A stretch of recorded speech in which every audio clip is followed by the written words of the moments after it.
Currently, MEDCs use 75% of the global supply of oil and gas and coal. This is due to the fact that it's likely to change in the near future because fossil fuel supplies have begun to run out.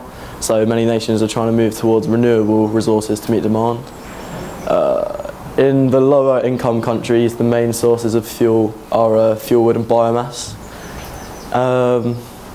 Between 2002 and 2030, global energy demand is predicted to increase by 50%, and this is likely to be met by the use of renewable resources rather than non-renewable. Experts predict that it will be approximately 40 to 60 years before current oil reserves are depleted, but this obviously has room to manoeuvre.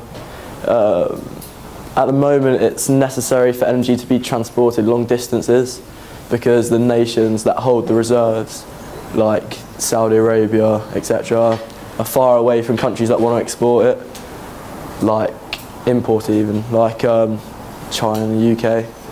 And at the moment,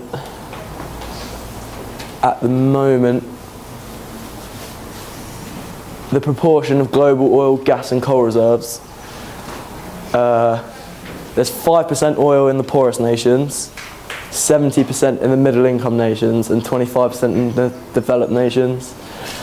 Natural gas, there's 8% in the poorest nations, 6 to 8% in the middle income nations and 24% in developed nations.